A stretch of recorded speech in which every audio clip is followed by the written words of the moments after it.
All right. Aloha, one and all. Hope all is going well out there this evening. Welcome to the first of the ongoing Wednesday night storytellings of different events and accounts and experiences in my personal exploration of, all sorts of things. So if you're new to this, my name is Kyola Maltengon, and I am what I identify as a quantum wizard, which means that I look at everything from quantum physics to parapsychology to ceremonial magic, shamanism. In the last, oh man, 15 years, I've really dove deeply into different aspects of consciousness, metaphysics, spirituality, looking at some of the consistencies in different indigenous and ethnic practices, and really just a curiosity in all of it. And my curiosities take me not just from a place of reading and research and investigation, takes me into trance states, plant medicine, inevitably in this arena, as Carl Jung once commented upon exploring the collective unconscious. There's some dark shit. I'm pretty sure that's a direct quote, verbatim. In any case, on this journey, I have and continue to encounter in the entirety and totality of both light and especially in darkness, different experiences, things that are well beyond explanation of what we experience in everyday life. And so in the month of October, I am recommitting to storytelling and sharing some of these experiences, some new, some ongoing, and some from years back. And interestingly enough, I hadn't said anything about this to my boys. I have two young sons, and I tend to keep them held away from a lot of this. Yet, for whatever reason, my eldest tonight, just as I was prepping dinner, started to ask me questions about one specific investigation. And while that wasn't necessarily going to be my topic for tonight, I take that as, a sign that that is what I should be sharing. And so I'm going to be talking a little bit about an event that happened in 2019. In 2019, it was a really interesting period. It was one that was very expansive in the way that really exposed me to a lot of things that I really, at the time, didn't know too much about. At that time, by 2019, I had been doing what I identified as removals, the transition of attachments, the movement of malevolent energies and entities from places, from people. And on a particular trip to California, I think this was probably about March, April of 2019, I was there on a work trip working with a very specific type of technology which facilitates deep meditative trance states. And so I was traveling through San Francisco to head out to work outside of San Fran. And I had stayed one night at this hotel. And so I'd arrived late in San Francisco. And so I was just going to spend the night and then head out, maybe about hour and a half outside of San Francisco. And so I arrive at the hotel and I walk in, and immediately, I don't know if you've ever had a sense where all alarms just go off. There was very much like a spider sense, if you know Spider-Man, right? The very hairs on my arms started to rise because of the electromagnetic activity of that place. And so at this point, I've been doing removal work for about 4 years. That varied from a number of different entities. And if you look at what attachments can be, there's a pretty broad range. However, I had done everything from more minor pieces, like what we would identify very similar to like bacteria or viruses. These are almost like metaphysical microorganisms that are they have a purpose. However, they're not necessarily evil in nature. And then there's, on the other end of that spectrum, some pretty bad stuff out there. And so in this case, this was more along the lines of that. I could feel as I walked into this hotel the sense of dread, of sadness, of anger, of loneliness. And at that time, having traveled for a good portion of the day, I just wanted to go to sleep. So I walked in, I checked in, I went up to my room. Thankfully, when I travel, I bring these kits, if you will, different sprays, crystals, implements, and tools to be able to do effectively clearing work. And so in this case, I cleared the room, I established boundaries. And in creating a boundary, it is effectively using an anchor. And I tend to use crystals because they're relatively easy to travel with. And in doing so, clearing the room, there's different ways to do that. Often I will travel with things like Palo Santo or different sprays that I'll mix. And in doing so, then that kind of ushers things out. So I pushed everything out of the room, the sense, the feeling, the frequency, and I established boundaries. And that evening, it was relatively late, so I just went to sleep. However, the dreams that I had that night, the continued sense waking up a few times throughout the course of the night, was enough for me, at least, as I went down the next day to check out, to speak with a manager.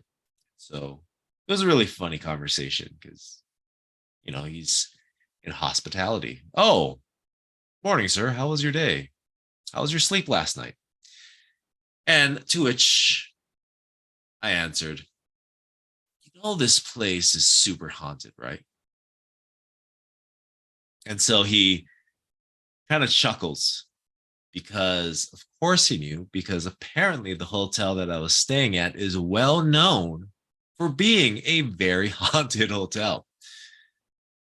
And so we proceed to talk, and he tells me a little bit about the story, the mythology of the hotel, for what he knew at least, saying that the Lady Lisa is the resident ghost. She was the daughter of the person who had built the hotel way back when in the early 1900s, and is very whimsical, saying that she likes to play with water and the pipes sounds in terms of the floorboards in the hotel itself.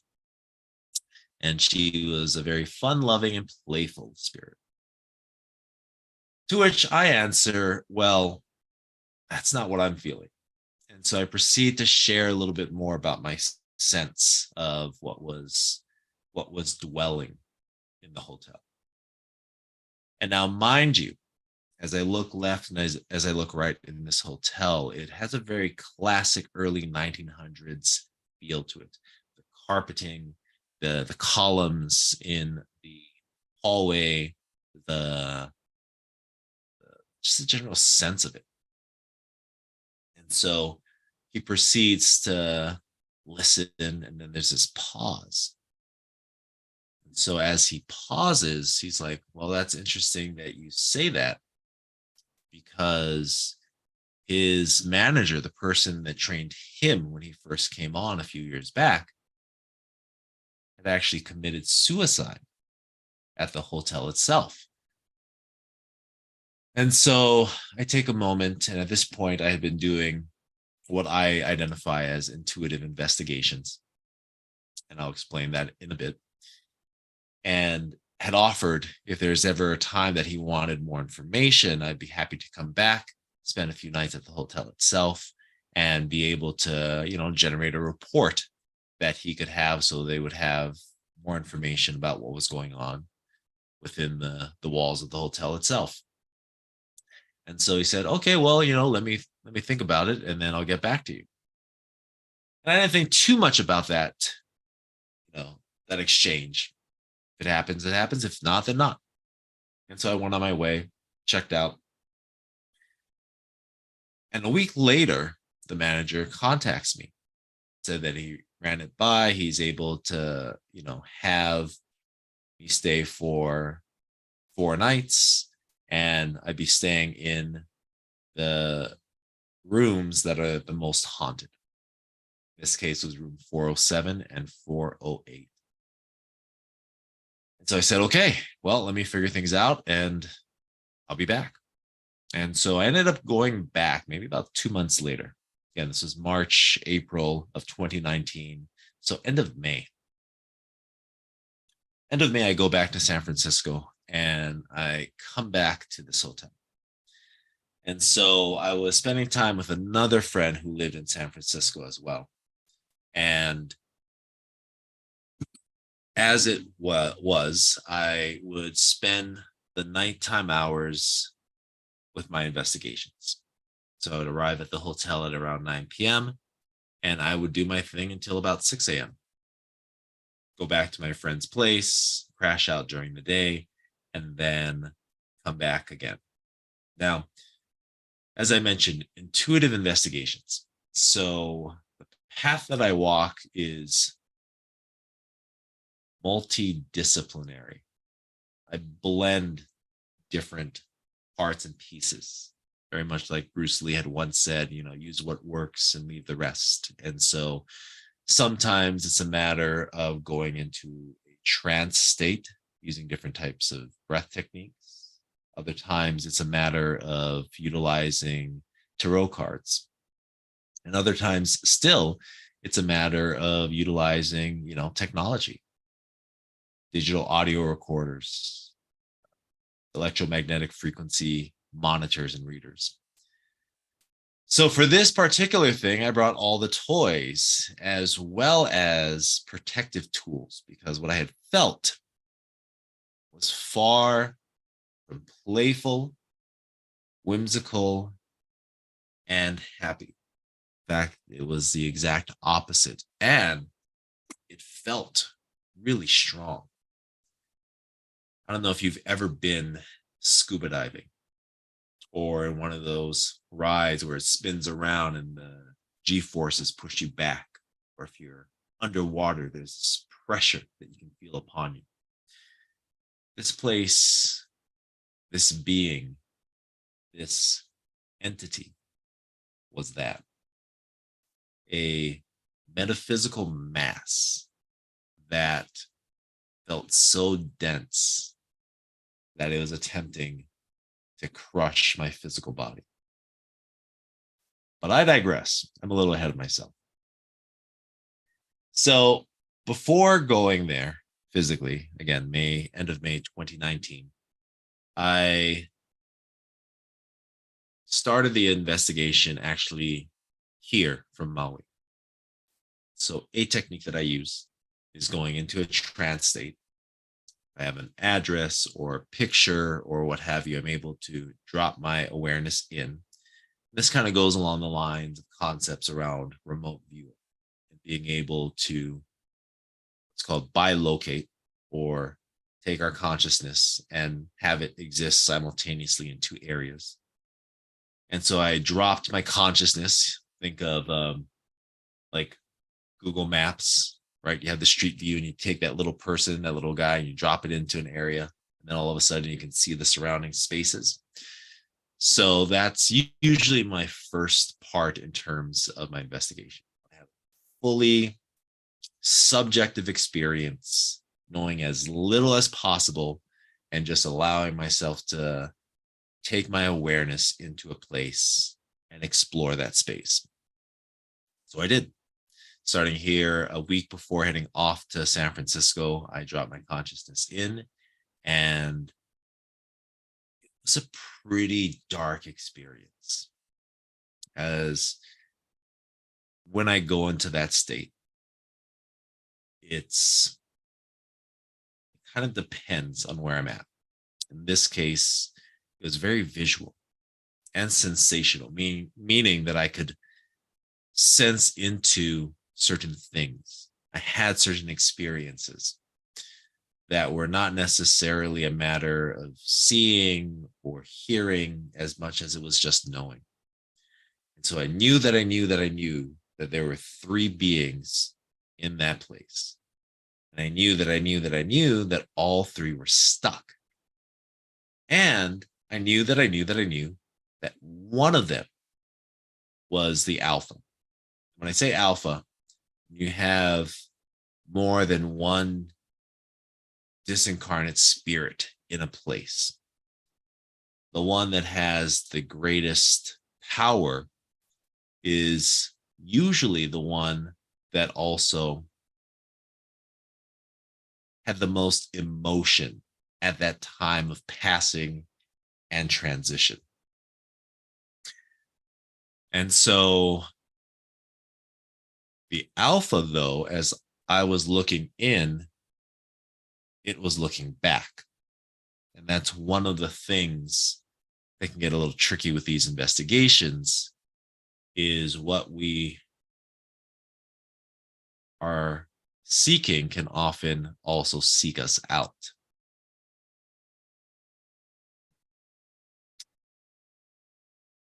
So as such, I had my experience. I after that then laid out a bunch of tarot cards to get a little further investigation, a little more information. And I had then at least a working sense of what was happening. Week later, I get to the hotel. And as I enter again, you know, hairs are standing on edge. And when something like that happens, when you walk into a place, you can feel that charge. It's an actual thing. We have these electroreceptors in what's called our fascia, like our fascial tissue, our connective tissue, though it's more than connective tissue.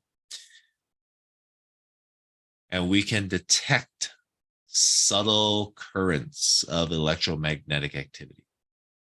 When we talk about ghosts, it's effectively a specific frequency band that this intelligence operates at.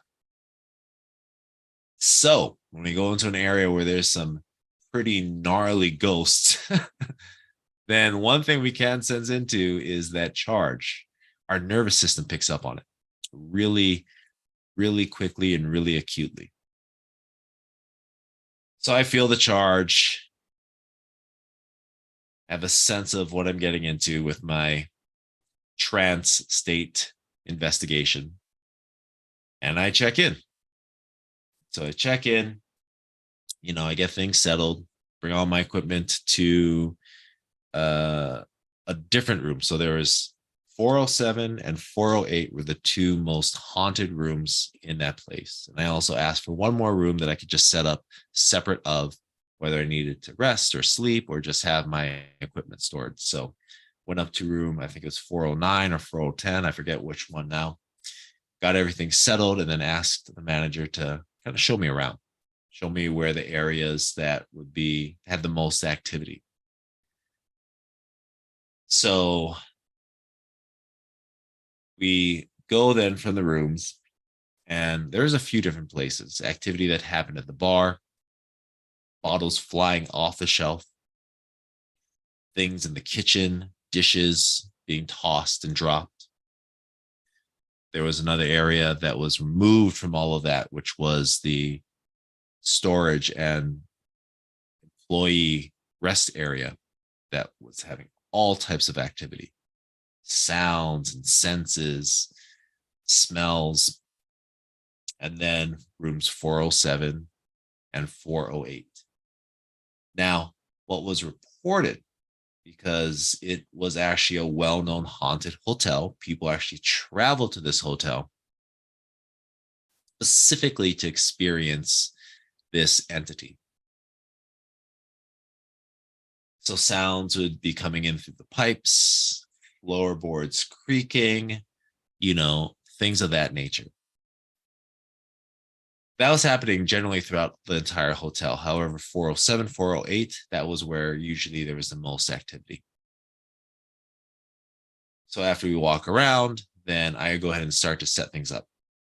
Digital audio recorders in the rooms, digital cameras in 407 and 408, so on and so forth. Now, night number one, when I do these investigations, first goes into that trance state, right? I want to kind of pre-screen an area.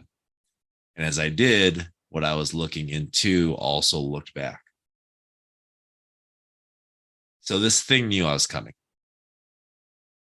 This thing also knew my intention. When I go in to do an investigation, I'm not just there for fun or laughs or curiosity. I come with purpose. The areas that I go to investigate, inevitably, I also come with the intention of transitioning whatever is there. Because this ghost, this entity, often is stuck. And it's not necessarily, it's a part of who we were, not necessarily a continually evolving being like we are in life.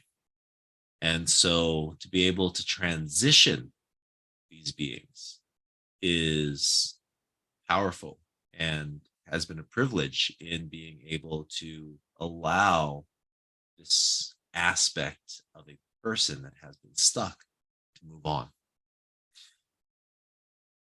However, I came to find out that this thing didn't want to go anywhere.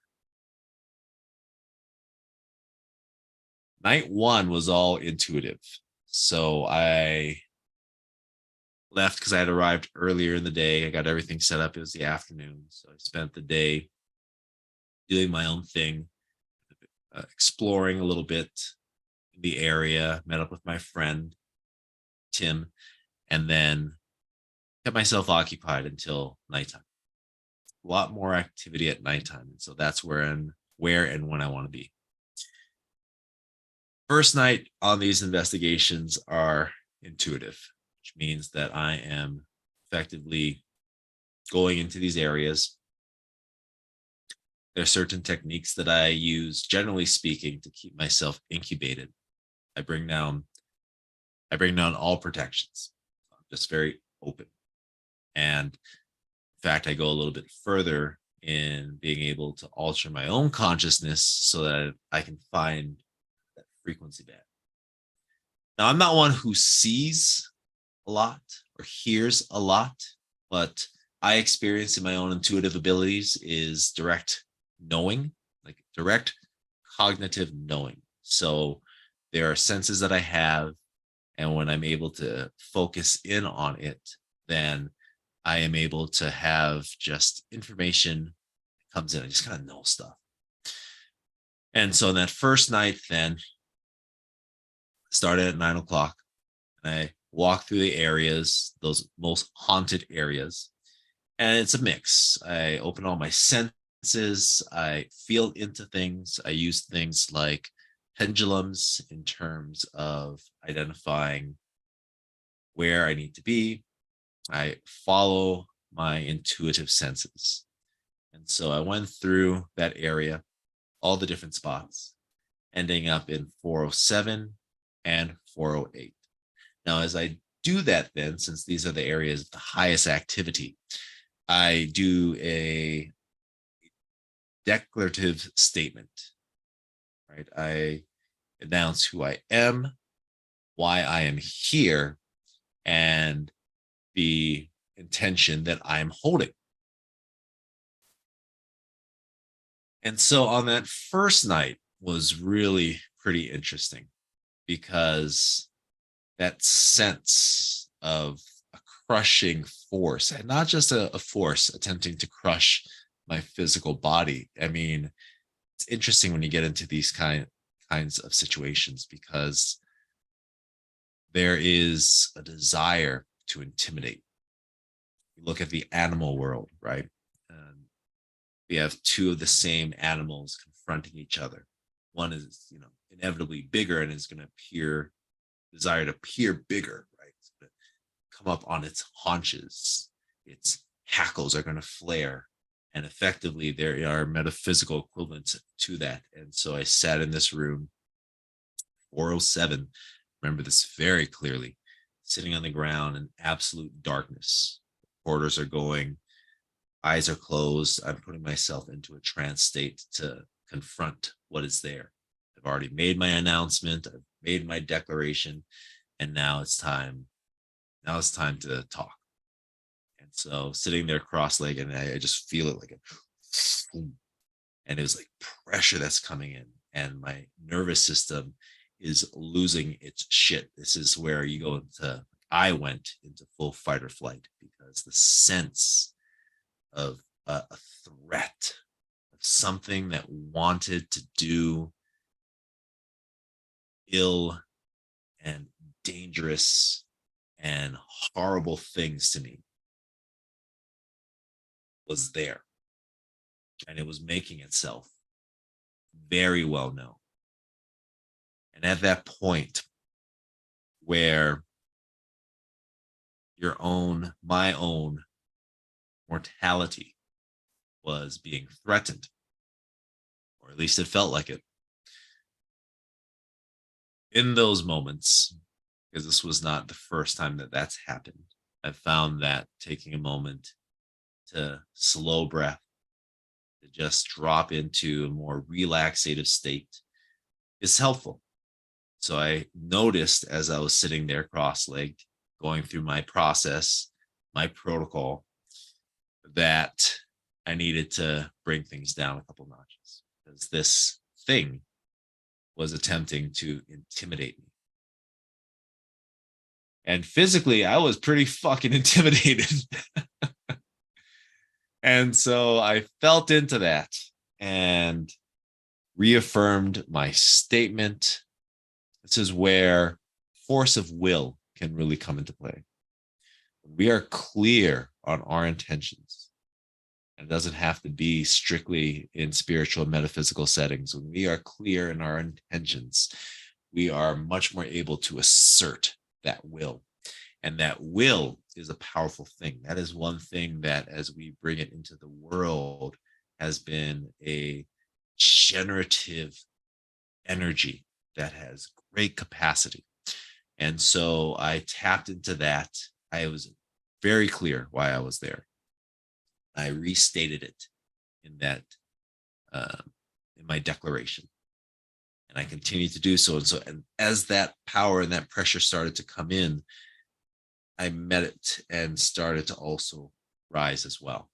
And in doing so, eventually it was, for a little bit, it was a battle of wills, right? This being wanted me the fuck out and was willing to do bad things to me to make sure that that happened, was the message that I was getting. So I sat there in complete darkness with every cell of my body wanting to run away. Breathing through it, reminding myself of who I was and why I was there. And then all of a sudden it just stopped.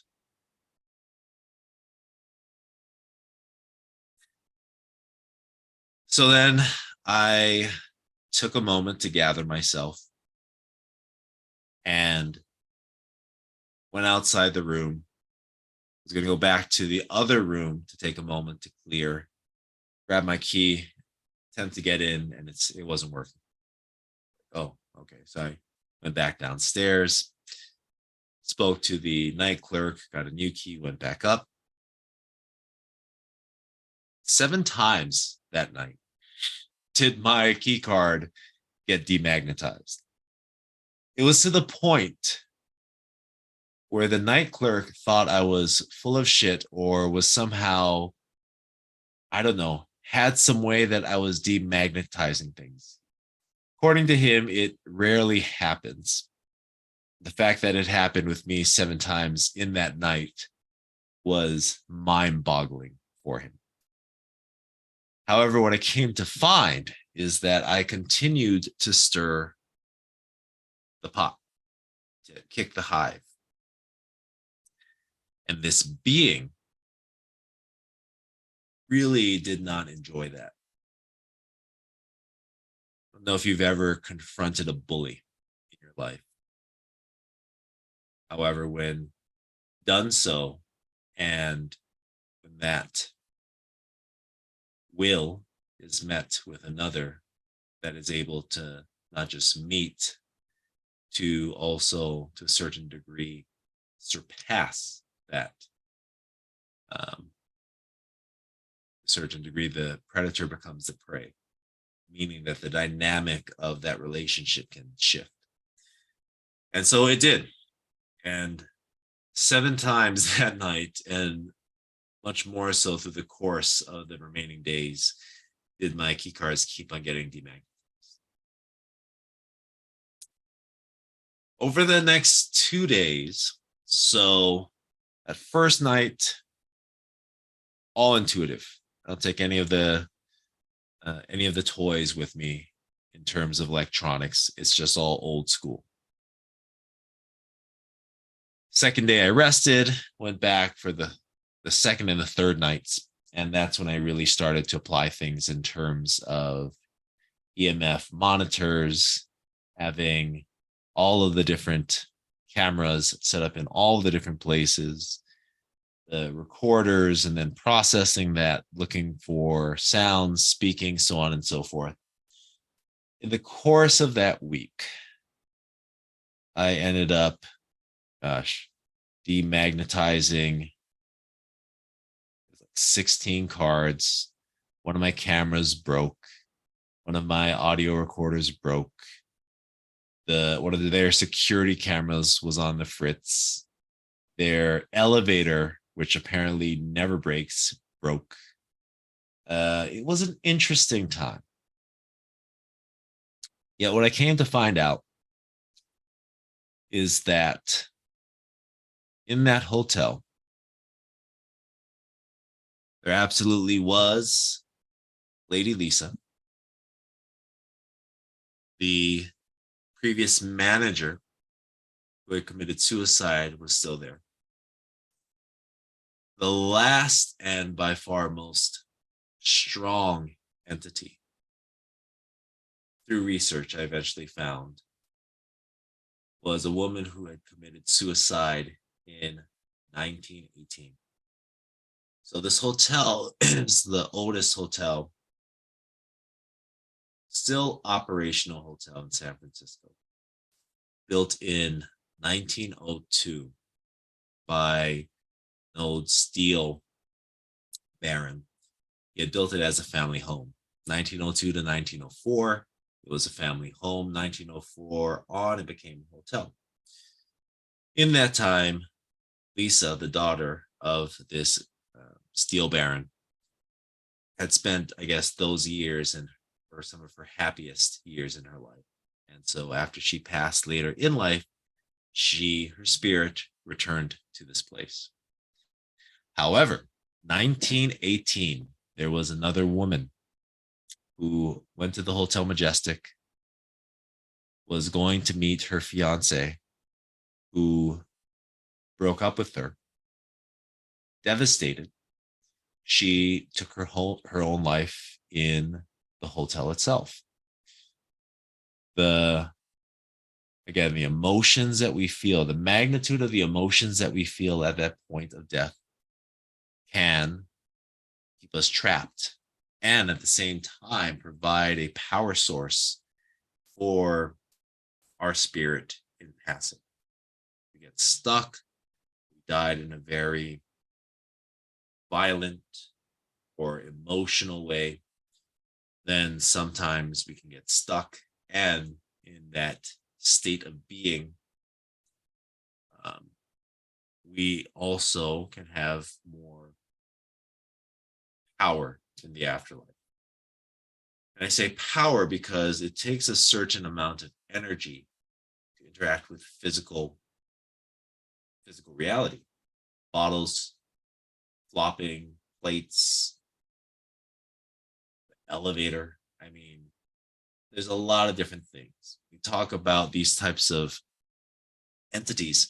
Often it's more electromagnetic, messing with a camera or audio recorder. I mean, that's one thing. Actually exerting force and influence upon the physical world, something else entirely. So, one of the things that really stuck out about this was the fact that this entity was so strong. Now, again, by this point, 2019, May of 2019, I had spent about 4 years specifically doing the removal of malevolent entity attachments.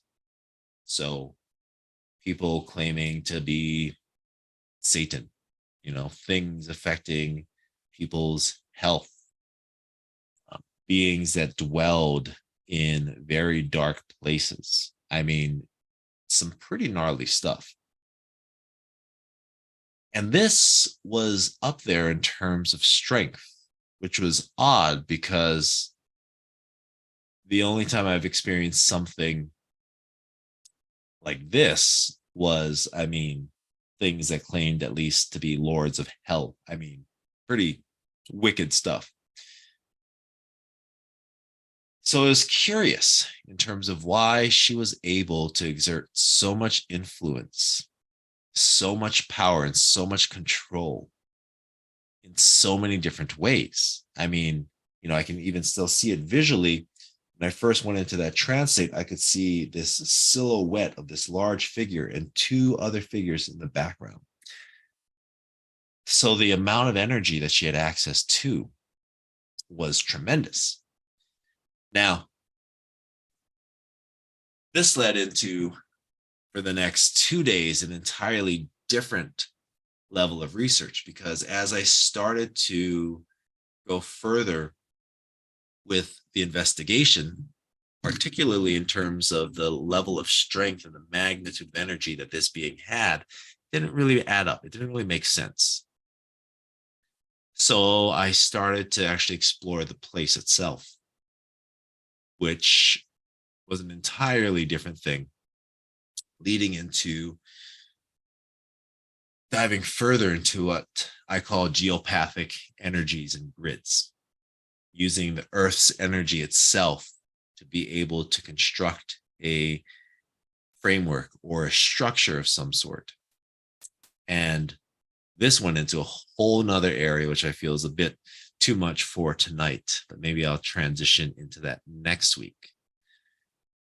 In any case, this case in particular was incredibly interesting because as I found finally the person, the entity that I was directly confronting, that's when things really started to get a little weird. For now, though, I feel like that's a good place to stop because as I talk next week, I guess on part 2 of all this, it goes way deeper into several rabbit holes that then inevitably involve the indigenous people of this area, the Freemasons who had built the lion's share of California, and ultimately the desire to control this area via an energetic and earth-based grid, which in this case also allowed a certain entity to supercharge her own power and ultimately influence in the world. Okay, that is it for now. See what we can do when we access and apply our intuition. All right, that is it for now. more spooky stories to follow. I'll pick this up next week. Same, not bad time, wizard time, same time next week, 9 p.m. HST, part 2 of this retelling of the Haunted Hotel, San Francisco, California. All right, that's it. Love and aloha. Take care and ahui ho.